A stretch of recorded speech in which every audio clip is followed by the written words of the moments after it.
Assalamualaikum warahmatullahi wabarakatuh. Alhamdulillahi rabbil alamin. Wassalatu wassalamu ala asrofil anbiya'i wal mursalin wa ala alihi wa sahbihi ajma'in.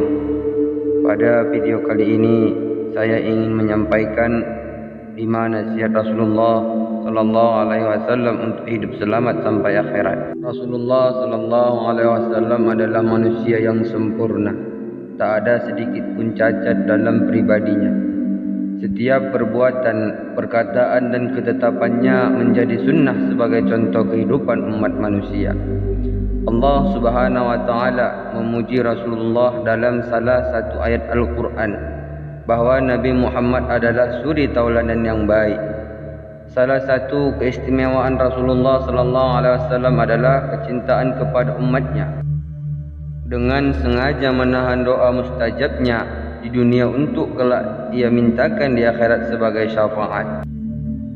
Rasulullah sallallahu alaihi wasallam pernah memberikan suatu nasihat kepada salah seorang sahabat untuk mengamalkan dan mengajarkannya kepada orang lain agar selamat hidup di dunia dan di akhirat.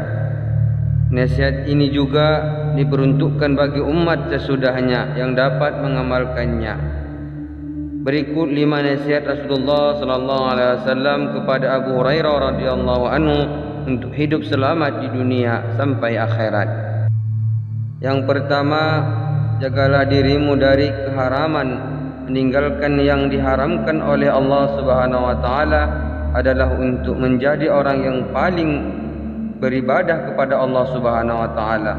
Hal ini karena suatu yang haram dapat membuat hati menjadi hitam dan gelap.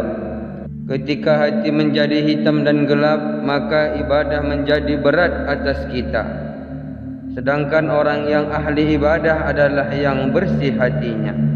Yang kedua, ridho kepada ketentuan Allah Subhanahu wa taala. Ridho kepada apa yang Allah tentukan untukmu, niscaya kamu menjadi orang yang terkaya. Kaya yang dimaksud bukan hanya kaya harta, melainkan juga kaya hati. Rasulullah sallallahu alaihi wasallam bersabda, "Bukanlah kekayaan itu karena banyaknya harta, akan tetapi kekayaan itu adalah kaya hati." Hadis riwayat Ibnu Majah. Orang yang kaya hati adalah orang yang qanaah. Ia selalu merasa puas dengan apa yang Allah berikan kepadanya. Yang ketiga, berbuat baik kepada tetangga. Berbuat baiklah kepada tetanggamu, niscaya kamu menjadi seorang mukmin. Mukmin artinya orang yang beriman. Baiknya keimanan seseorang bisa dirasakan oleh orang-orang yang terdekat atau lingkungannya. Rasulullah sallallahu alaihi wasallam bersabda, "Tidaklah dikatakan beriman bagi seseorang sebelum ia berkata baik, memuliakan tamu dan tetangganya." Yang keempat, mencintai saudaramu seperti mencintai diri sendiri. Muslim bermakna orang yang menyelamatkan menjadi muslim, artinya menyelamatkan orang lain dari kejahatan lisannya atau perbuatannya. Jika mengharapkan kebaikan untuk dirinya, maka harapkanlah pula kebaikan itu dirasakan oleh orang lain.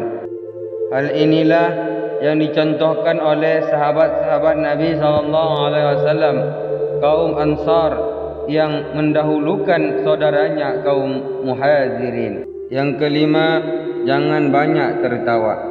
Janganlah banyak tertawa karena banyak tertawa bisa mematikan hati.